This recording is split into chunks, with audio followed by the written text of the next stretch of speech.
All right, in this video, we're going to go over questions 45 to 51, and our topic is probability. So we have different types of probabilities and different ways to approach it. Before I get into the video, I want to write below, and I guess I can start this off as the beginning of 45. The probability of an event equals to the cardinality of the event divided by the cardinality of the sample space. What does that mean? To find the probability of an event E, that is equal to the number of outcomes for the event, so for E, divided by the number of possible outcomes.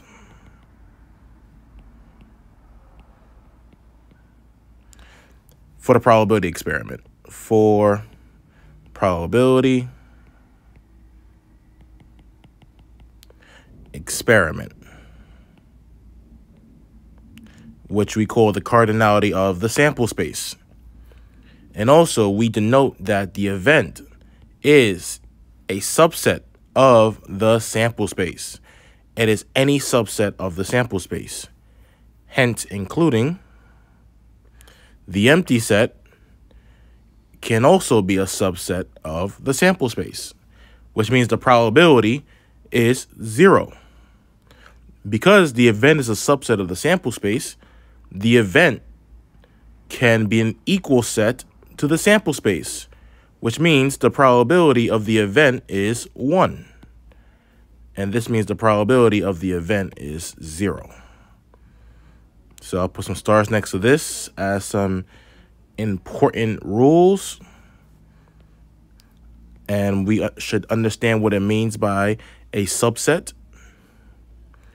So let's answer some probability questions. Number 45 says, given that the probability of A is 0.56, the probability of B is 0.35, and the probability of the intersection between A and B is 0.08. You want to find the probability of the union between A and B.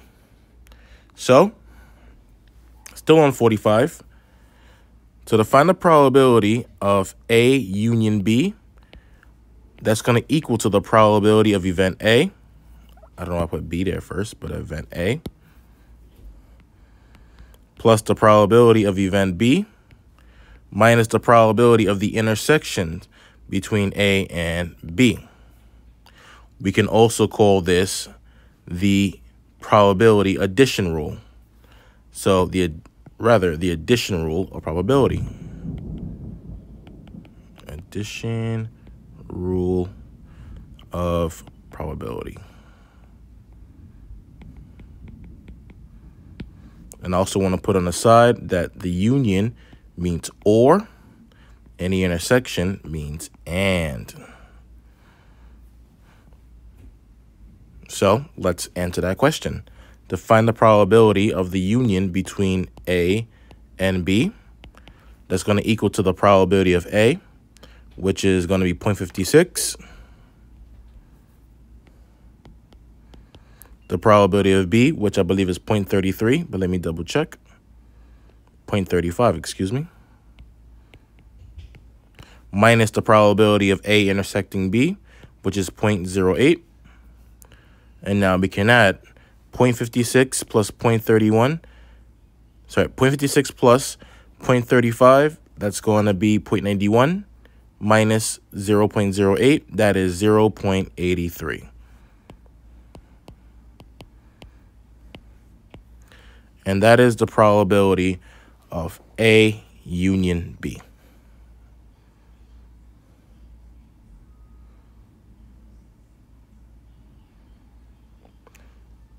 All right. Let's look at number 46. Suppose that events E and F are independent. The probability of E is 0.7.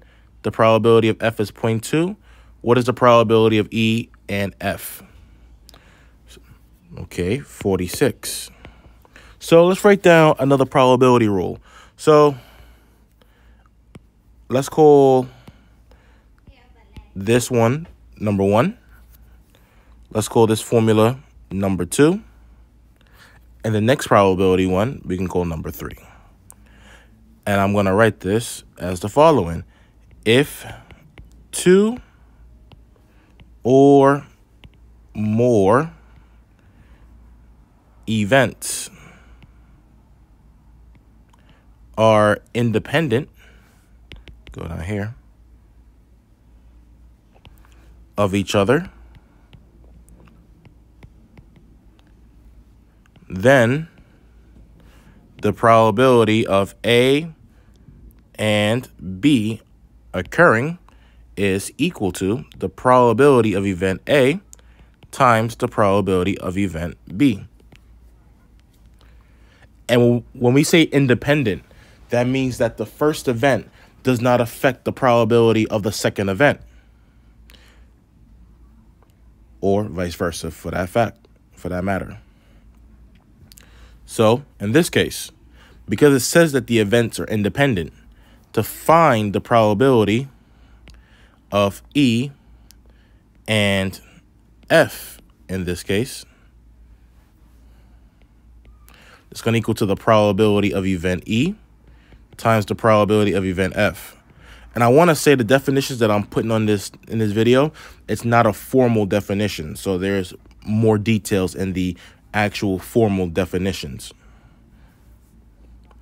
So to find the probability of E and F, we're going to multiply the probability of 0.7 with 0.2. So 0.7 times 0.2, and that equals to 0.14. That is the probability of E and F. So about 14%. Okay. Number 47. Suppose the probability of E is 0.85 and the probability of F is 0.4 and the probability of E intersecting F is 0.3. You want to calculate the probability of F given E. So let's write down another rule. So if this is 47, we can call this rule 4. So suppose we have 2 events, A and B, such that B occurs given that event A has already occurred or has already happened, has already occurred. And I want to highlight the keyword. The keyword is given in this situation. Then the probability of event B, given that event A has already occurred, could be found by the probability of B and A divided by the probability of A. Because A has already occurred, we're trying to find the probability of B that's already inside of set A, or rather event A. We can also write this as the probability of B intersecting A over the probability of A. And I'm going to be using these interchangeably. And the reason why we know we can put an intersection there is because if you go back up here to question number 45, I already established that the word intersection means and. And in certain cases, we can divide the cardinalities of B and A over the cardinality of A. So in sentence form, the word and means both. Okay. So for number 47, it says it wants us to find the probability of event F given that E has already occurred.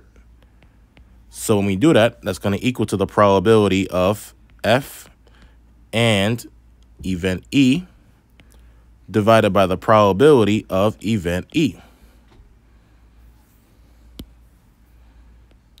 There is no particular order for the intersection of events because the intersection is still the definition. What do the sets have in common with each other? So this is going to equal to the probability of E intersecting F divided by the probability of E. That bottom does not change. We don't interchange the variables or the events. We just can write them in a different order because, once again, the intersection can commute. The condition cannot commute. So the intersection of E and F, its probability is 0.3. So that's 0.3 divided by the probability of event E, which is 0.85. I don't like decimals in my denominator, and neither should you. So what we're going to do is we're going to move the decimal in our denominator 2 units to the right. So now we have a nice, beautiful whole number, which is 85. Or you can multiply by 100 if you want. And I'm going to do the same thing for my numerator. I'm going to move the decimal 2 places to the right. But because I moved the decimal 2 places to the right, I must put a placeholder. Put that in a different color, which is 0. So that's now going to be 30 over 85. And 30 and 85 are numbers that are divisible by 5. So we can divide 5 out of our numerator and denominator. 30 divided by 5 is 6. Looks like a B, so let me write that a little bit better. 30 divided by 5 is 6. And then 85 divided by 5 is 17. So the probability of F given E already occurred is 6/17.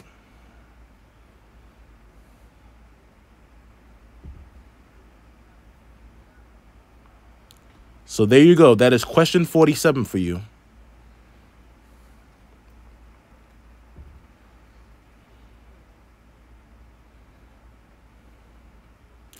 All right. I'm going to do number 48 next to it. And number 48 can definitely play on what I discussed in question 45. It says the age distribution of students at a community college is given below. And then you have the total, which is 1,101. It says a student from the community college selected at random. Find the probability that the student is between 26 and 35 inclusively. Round your answer to 3 decimal places. Inclusive means that you're including. So between the ages of 26 and 35. That is going to be these 2 categories. So out of 1,101 students surveyed, we have a total of 203 plus 55, which is 258 students that are between the ages of 26 to 35. Also, there's a thunderstorm going on right now, so I don't know if you hear the thunder in the background. Anyways, the probability of 26 to 35 equals to the number of individuals that are 26 to 35 divided by the number of students surveyed. So I'm going to put students because we're focusing on students. That's going to be 258 divided by 1,101. And then we can divide that and give 3 values after the decimal.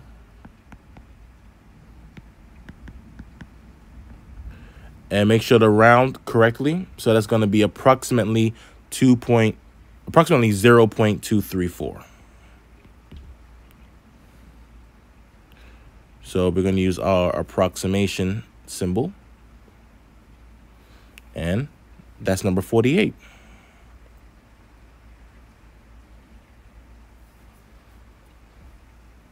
All right, 49. Sam estimates that if he leaves his car parked outside all day on a weekday, the chances that he will get a parking ticket is 13%. If Sam leaves his car parked outside his office all day next Tuesday, what is the chance that he will not get a parking ticket? Okay, so now I'm going to do 49 below and introduce another rule, which is in itself important. So we call this the complement rule of probability. Complement rule of probability.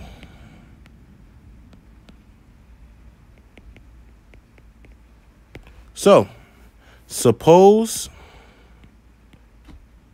you have an event E. You have some event E.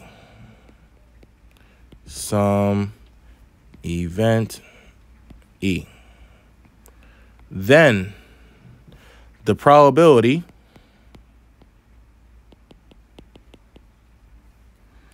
of the following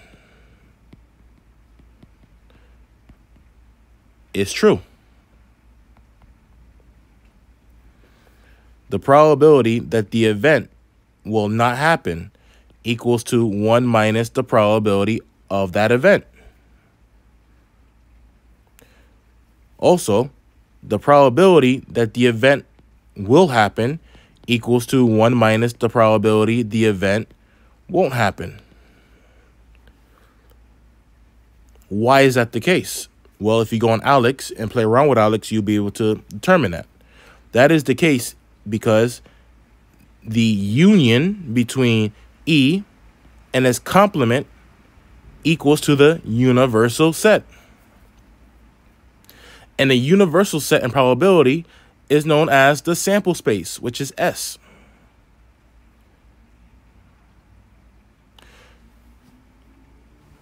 Basically, in probability terms, the probability of an event plus the probability the event will not occur equals to 1, which is the probability of, which is the, let me put it more like this. When you add up the probabilities of every outcome in the sample space, the sum is 1.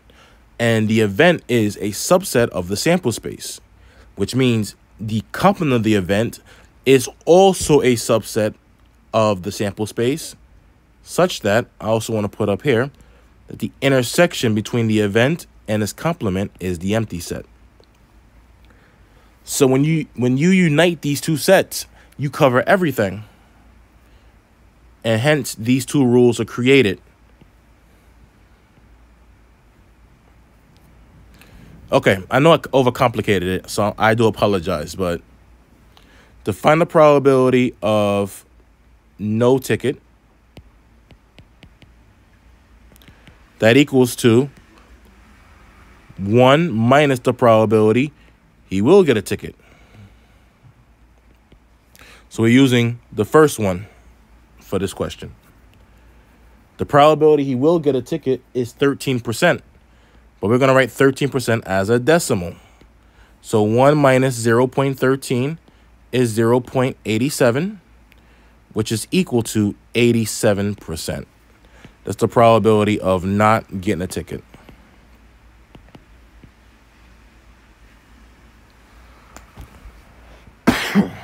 Excuse me.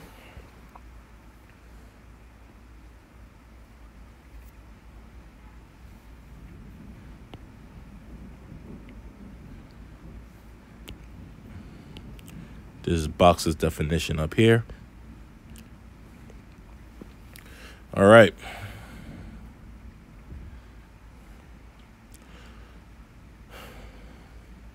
Number 50.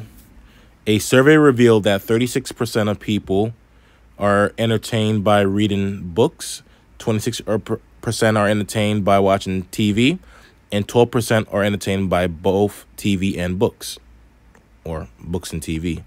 What is the probability that a person will be entertained by either books or TV? Express the answer as a percentage.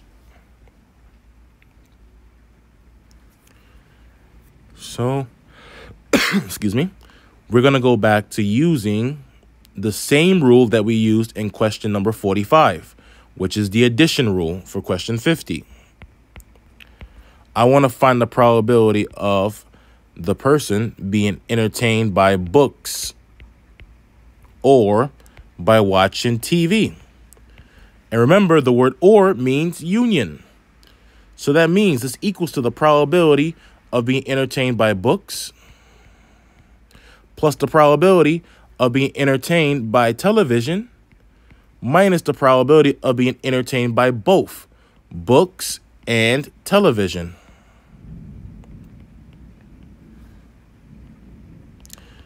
So once again, the final answer will be a percentage, but when we do arithmetic with percentages, we convert it into its decimal form.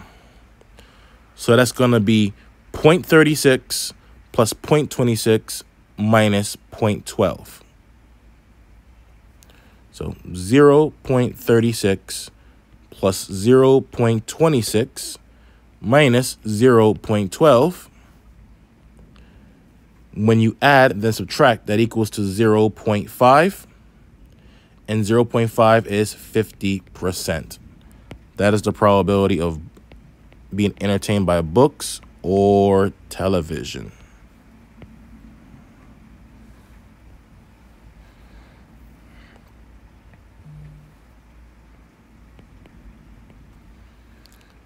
'51.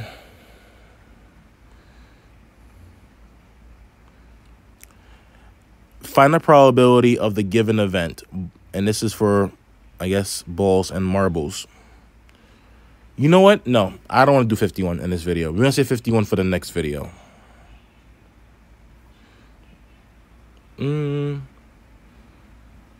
Yep, let's say 51 for the next video.